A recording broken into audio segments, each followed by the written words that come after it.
Yo siempre fui admirador de las Polgas, del método Polga, de su palabra. Los genios no nacen, se hacen. Yo utilizo mucho a nivel de, principalmente los libros de Polga, de hecho ahí los tengo, ¿no? Ahí los tengo abiertos.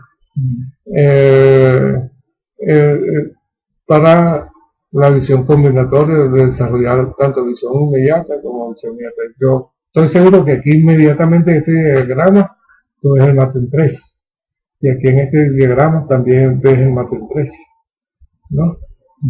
¿Lo viste? El Matrix 3 aquí, bueno, todas las negras. Sí, con torre. Sacrificio de dama y mate con torre. Y mate con torre. Y aquí. Tengo acá ahí también en los negros. Ajá. No. ¿Un 3? Sí, dama por A3. Claro.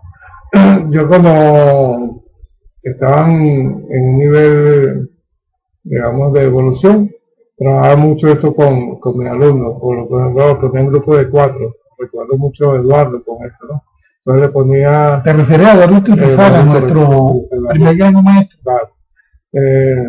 Le ponía, agarraba del libro y agarraba unos 30, 40 diagramas, los agarraba, ¿no? Y se lo ponía al contrarreloj. Incluso le decía curva de rendimiento, lo mismo descansar, los mismos 40, 60 ejercicios contrarreloj. Y cómo lo resolvían en una hoja, simplemente anotaban la jugada principal, la jugada principal, la jugada principal, la jugada principal. En ese equipito de trabajo tuviste estudiantes que tuvieron títulos y excelentes resultados. De hecho está Fernando Urán, que es maestro internacional, Pablo Trujillo, que es maestro FIDE, Lorena García, que es candidata de maestra, y Turrizada. Todo ese equipo de trabajo llegó a obtener títulos. Y Turrizada, claro, fue más allá. Otra cosa que utilizaba era que ellos explicaran posición.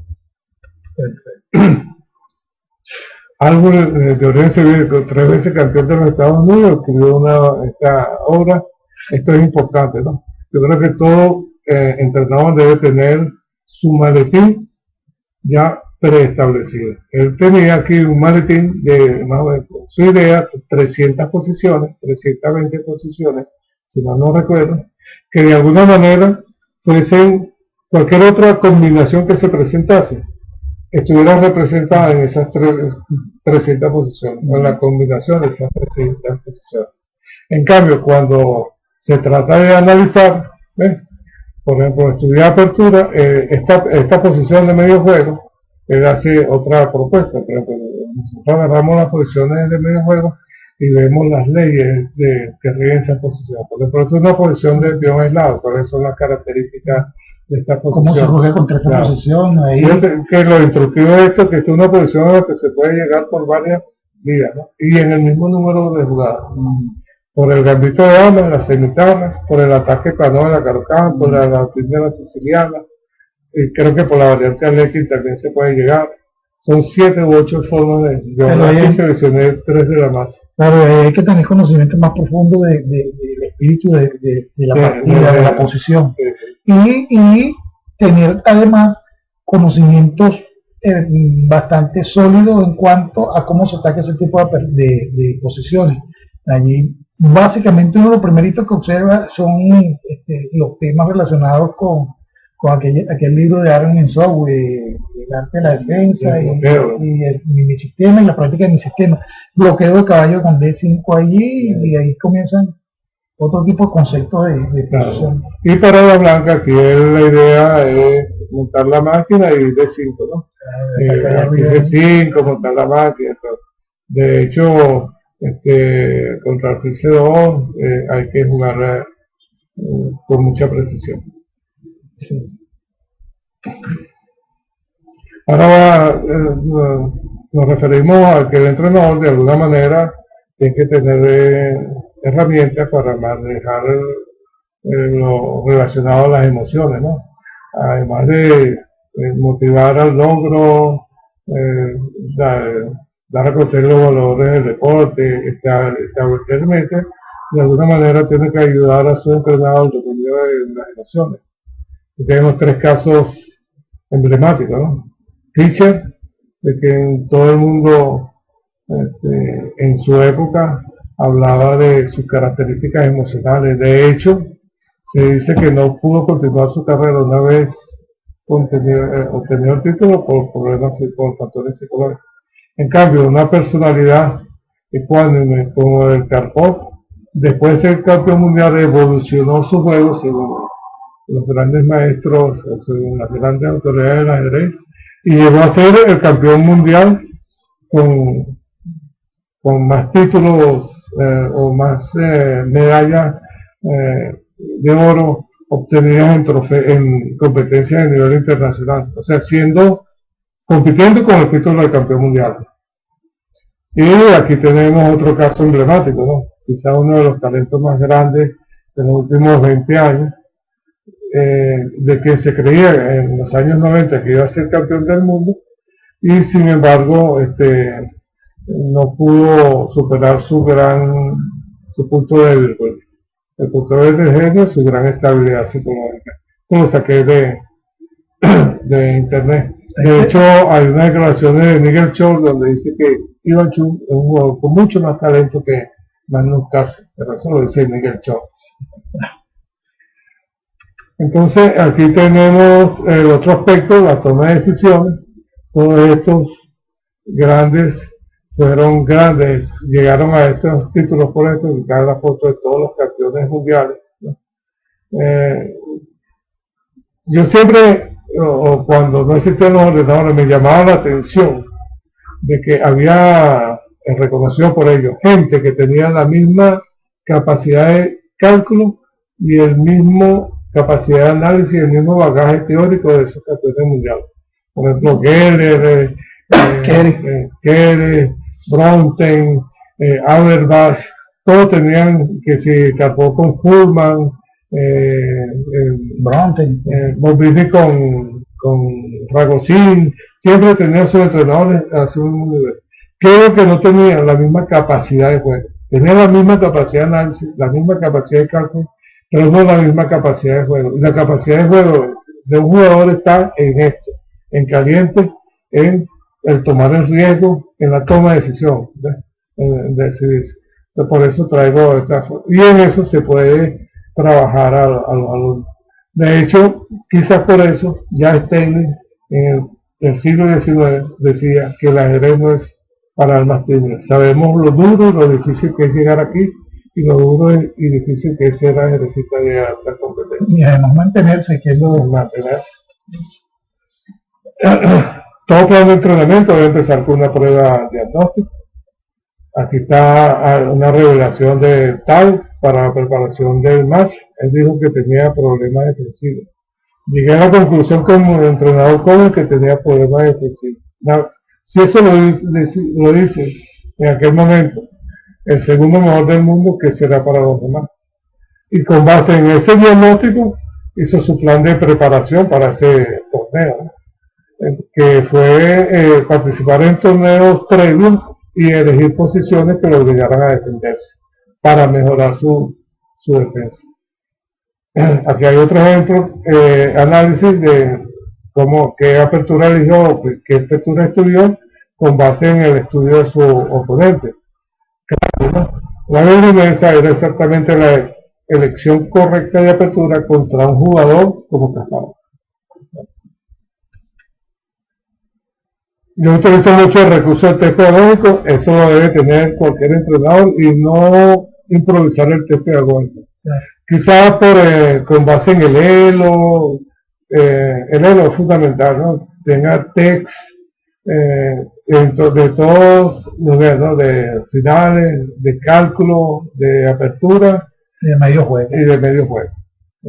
Que ya los tenga preelaborados, lo tenga como el su maletín, ¿no? En el año 2008 nosotros aplicamos un test de finales y de finales básicos utilizando la enciclopedia de medio juego.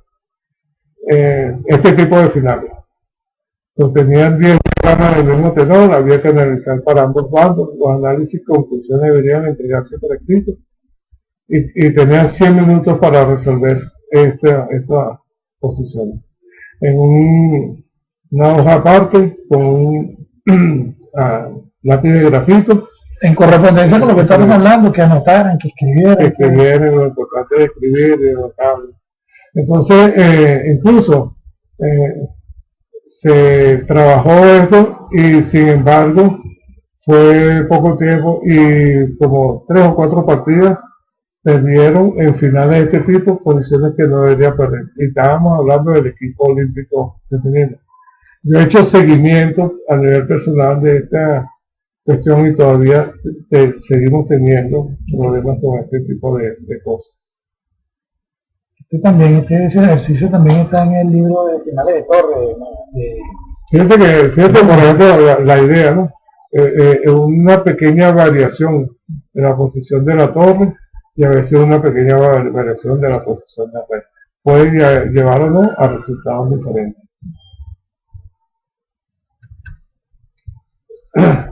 El análisis de la propia partida debe ser pensando en el futuro desarrollo de la ejercicio, ¿no? Como prueba de diagnóstico. Entonces, desde pequeño analizar las propias partidas, cometer el error, cuando dice esto, porque ya está pensando en que debe ser un hábito, debe haber una metodología para establecer partidas. Es como analizarse a sí mismo, se reflejan fortalezas y debilidades emocionales cuando uno ve la partida. Se evalúa el conocimiento de la apertura que se empleó, las ideas de medio juego, los planes que se realizaron. ¿Ya? Aquí está una frase célebre de Capablanca, ¿no?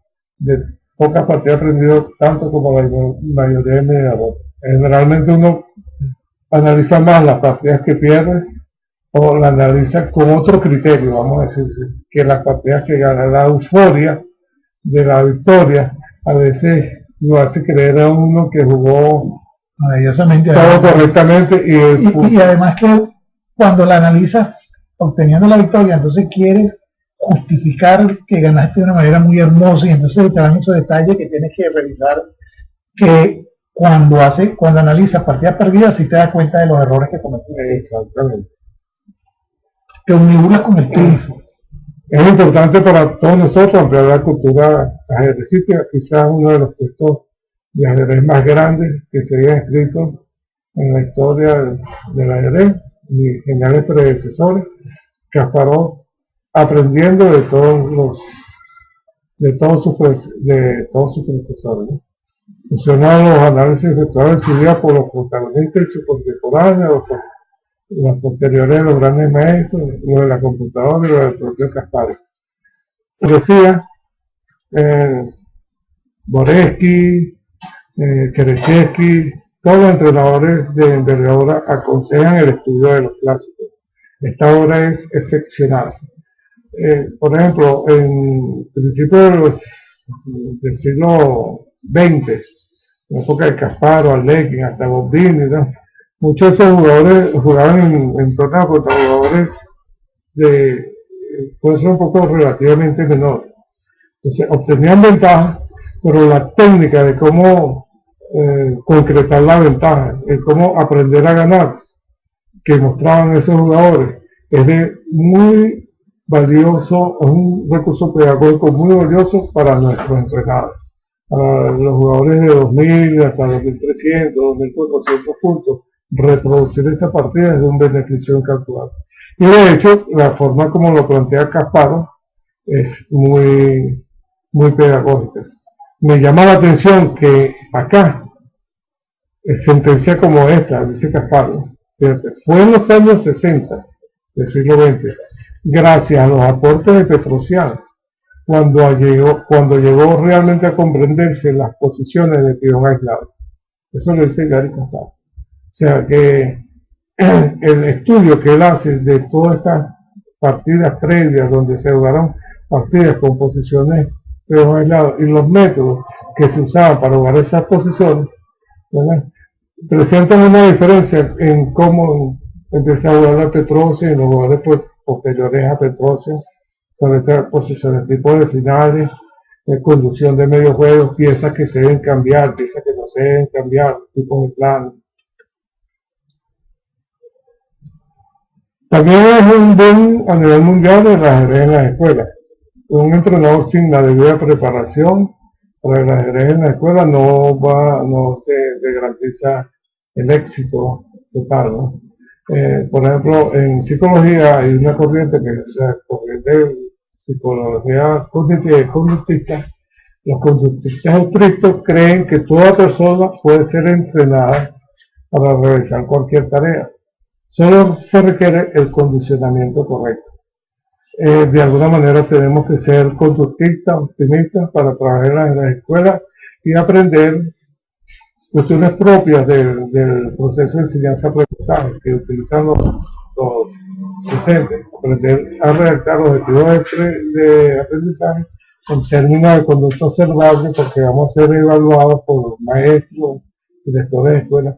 Diseñar sistemas de instrucción en función de características del grupo, uno de tales edades, con tales características, definición de objetivos, distribución en el tiempo, cómo evaluar los contenidos y cómo hacer todo esto de manera eficiente y de manera amena.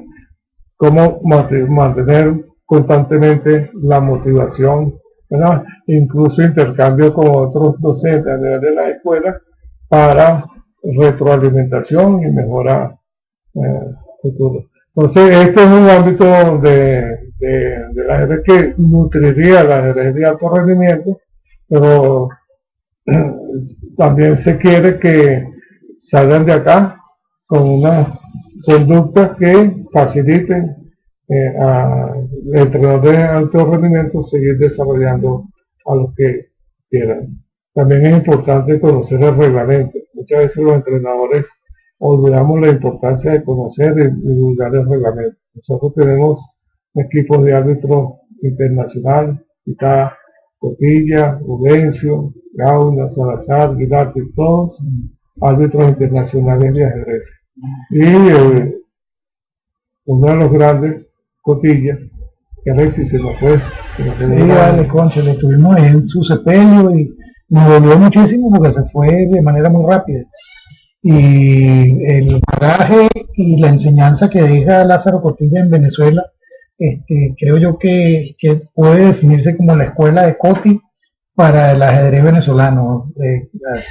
Personas como actualmente, por cierto, se fue Coti y no supo que uno de sus alumnos predilectos, Pedro Alejo, se acaba de graduar de árbitro FIDE, consiguió la última norma que le faltaba, que era la aprobación del curso.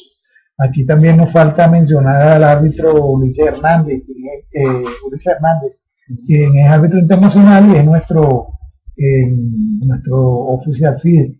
Y bueno, las enseñanzas de Cotilla todavía quedan en la memoria y en los conocimientos de todos aquellos que pudimos ser y disfrutar de su amistad y de ser como su alumno. Gran pérdida Cotilla para nosotros. Así es. Gran amigo, yo lo conocí en el año 77 cuando jugué el torneo Capablanca de Memoria, él era árbitro del torneo. Después llegó a ser comisionado del ajedrez cubano y si mal no recuerdo fue comisionado de FIDE para la zona. Y además fue presidente de la Federación Cubana de Ajedrez. Exacto. Aquí tenemos los constructores de sus éxitos. El entrenador debe ayudar a que construyan sus éxitos. Tres grandes, ¿no? De ella, Kasparov dijo, es el más grande talento que para el ajedrez que he visto en mi vida. Judith Polgar, Carlos Casi, Kasparov, nuestro gran Eduardo Iturrizaga, único jugador con más de 2.600, más allá del título, es Lego, Alex. Sí. Y que haya logrado ser entre los 100, entre los 109 del mundo, entre los 30 mejores a nivel de ajedrez rápido, habla de alguien excepcional. Igual Saraí, que la única mujer venezolana que ha superado los 1.300 puntos. Título de maestro internacional. Y gran Entonces, el éxito del entrenador, ellos son constructores de su éxito. El entrenador lo que hace es facilitar esa tarea. El ajedrecista aprende, el entrenador facilita. Es una máxima importante que creo que vas a cerrar con ella, ¿no? Aunque es una máxima importante de Aristóteles. Conocerse a sí mismo es uno de los principios de toda sabiduría. Entonces el entrenador debe enseñar a investigar, a desarrollar hábitos de estudio, tomar conciencia de que el ajedrez es el más duro de todos los deportes. organizar el manejo de las emociones, las afirmaciones positivas, la creatividad, todo esto en función del máximo parámetro de educación, aprender a aprender. Excelente esa. Y terminemos con una aproximación a un perfil del emprendedor, que de alguna manera resume esta exposición.